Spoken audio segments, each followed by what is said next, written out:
The Israeli-Palestinian conflict is perhaps the most complex political issue of our time. Many have resorted to simply blaming one side or the other. But if we take the time to understand the history and correct our misconceptions, a potential path forward for the Palestinians begins to emerge. So let's start by trying to get the story straight and clear up 10 of the biggest misconceptions out there. Misconception number 1. Israel illegally stole land from the Palestinians. In 1947, the UN voted to give land to both the Jews and the Palestinians. The Jews accepted their partition and legally formed the State of Israel. The Palestinians rejected their partition and attacked. Even after losing the war, the Arabs still had most of the land from the UN ruling. Which leads us to misconception number 2. The surrounding Arab nations actually want to create a Palestinian state. So after the war, the West Bank and Gaza were controlled by Jordan and Egypt for 19 years. During that span, those governments never established a Palestinian state. Instead, they kept the land for their own use. Misconception number 3. The Arab nations want to solve the refugee crisis.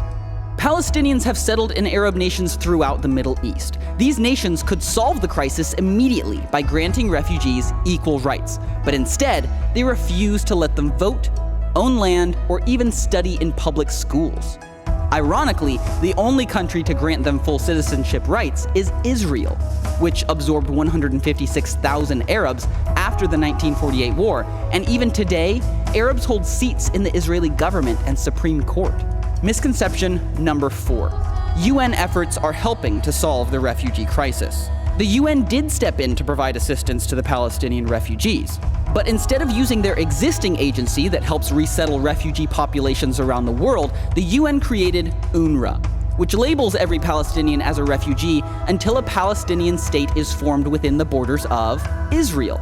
This makes it more difficult for Palestinians to thrive in their host countries and locks them into perpetual refugee status, passing it on to their children, grandchildren, and great-grandchildren, swelling the refugee population from 500,000 in 1949 to nearly 5 million today.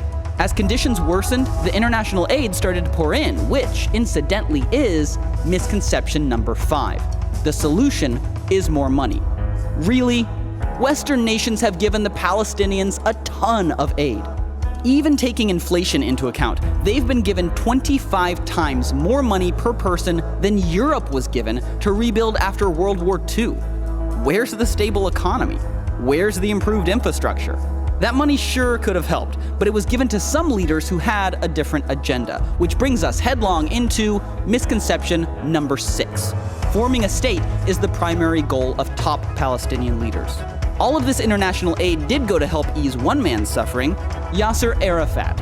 After his death, accountants hired by Arafat's own family discovered secret investments worth more than $1 billion. That income stream would be threatened if a new state was formed, which gives leaders like Arafat, or Mahmoud Abbas for that matter, $1 billion+ reasons to never actually sign a peace treaty.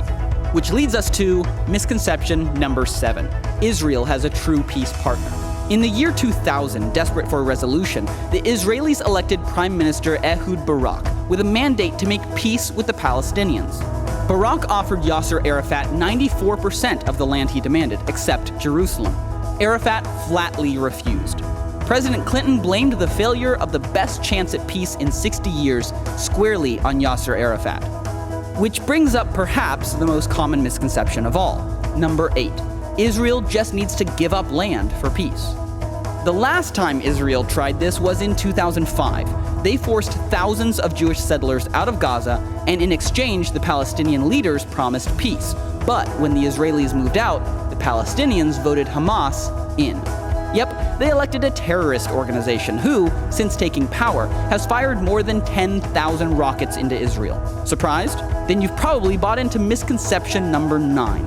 Most Palestinians want a lasting peace with Israel. Some Palestinians do, but they are a minority.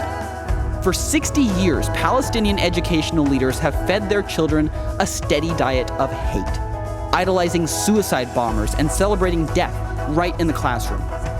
And finally, misconception number 10. Giving the Palestinians a state now is the only solution to their suffering. This has been the only approach tried for the last 60 years. But these are people we're talking about. And waiting until they have a state to give them equal rights has only made things worse. Currently, Israel is the only nation to grant full rights to the Palestinians within their borders. But by granting them equal rights in every nation where they live, we could immediately increase the quality of life for every Palestinian. Let's be honest, these misconceptions have concealed potential solutions. When we take time to clear up confusion and face reality, we begin to uncover the truth. And that's when real progress towards justice can begin.